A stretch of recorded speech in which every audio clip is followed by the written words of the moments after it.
Et en ce lundi de Pâques, 21 avril 2025, nous nous sommes réveillés avec une triste nouvelle, une très triste nouvelle, à savoir le départ du Saint-Père François vers la demeure du Père éternel. Ce qui arrive à tous les hommes arrive aux grands, donc il ne fait pas exception.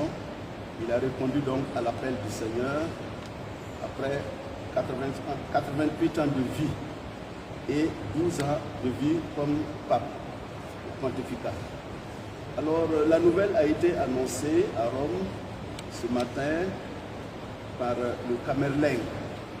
Le Camerlin est un cardinal choisi par le pape du reste pour la gouvernance de la chambre apostolique, donc la maison pontificale, donc le Vatican, en cas de vacances de siège. Alors l'actuel Camerlin est un Américain, le cardinal Farrell, qui est préfet du dicaster du laïcat, de la santé et de la famille, etc. Alors il lui revient donc d'annoncer, de répondre, de gouverner l'Église en lieu et place du Saint-Père pendant toute la durée de la vacance. Il lui reviendra également d'annoncer l'élection du futur pape. Alors donc, avec le cardinal Parolin, secrétaire d'État, ils ont procédé à l'annonce officielle du décès, du rappel à Dieu de notre Saint-Père, le pape François. Grande fut la surprise, oui et non, du reste, parce que, comme vous le savez, il est resté plus de 4 semaines à l'hôpital Gemelli, à Rome, en soins. Il venait juste de quitter l'hôpital et il commençait à reprendre petit à petit ses activités au niveau du Vatican. Du reste, hier c'était la fête de Pâques. Il a essayé de donner un message.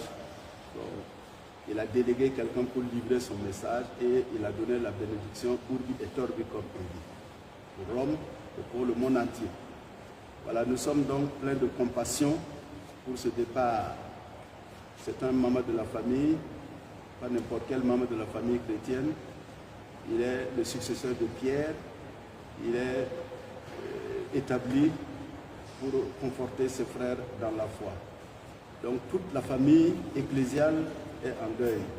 Et au-delà de l'Église, il y a des hommes et des femmes de bonne volonté qui sont touchés par ce décès en raison même de l'impact qu'il a eu dans l'Église et dans le monde. Alors nous sommes pleins de compassion et nous invitons tous les chrétiens à continuer de prier avec confiance pour que le Seigneur l'accueille auprès de lui pour toujours, dans sa paix et dans sa lumière éternelle. Mais le pape François, il est extrêmement difficile de décrire la vie d'un pape. Toutefois, disons simplement en synthèse qu'il a été un serviteur de Jésus, un serviteur de l'Église et un serviteur du monde. Du reste, dans l'Église, comme l'a souligné fortement le Concile Vatican II, dans l'Église, l'autorité n'est rien d'autre qu'un service. Dans la vie humaine et sociale, toute autorité n'est rien d'autre qu'un service. Et à sa manière, le pape a essayé de s'acquitter dignement de cette tâche combien noble et très délicate. L'Église résume en général la tâche d'un pape ou des évêques ou des prêtres sous trois aspects. C'est ce qu'on appelle la triple munus, la triple fonction de gouvernement, de sanctification et d'enseignement. Donc, enseignement, gouvernement, sanctification. Il a essayé à sa manière d'être fidèle à l'Évangile, d'être fidèle à Jésus-Christ, mais dans un monde très complexe, où la contestation se fait présente même au sein de l'Église, au sein même de ses premiers collaborateurs. Cela est très normal. Comme cela me fait penser à un proverbe de la savane qui dit que nul ne peut être sel dans la bouche de tout le monde.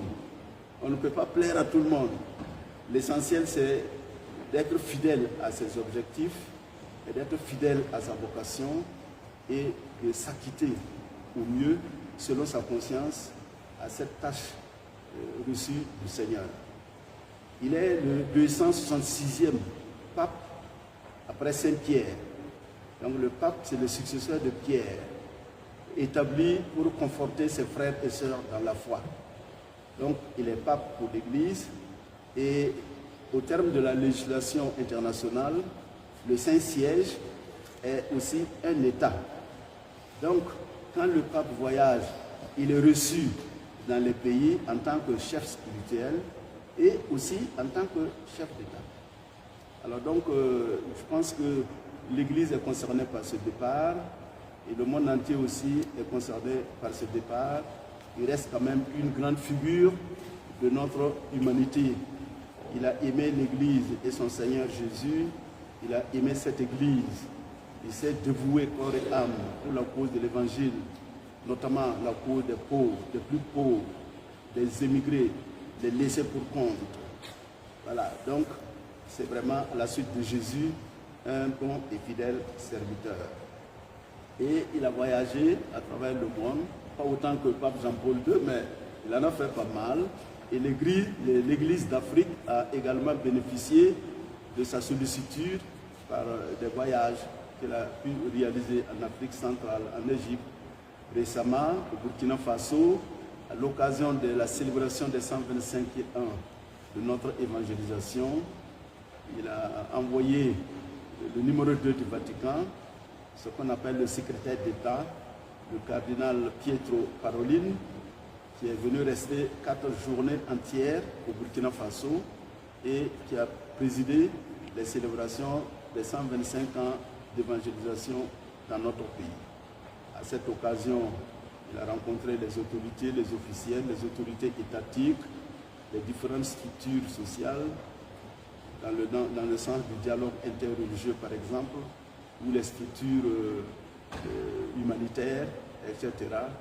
Et donc c'est un voyage vraiment bénéfique, tant au niveau de l'Église catholique qu'au niveau de la société africaine.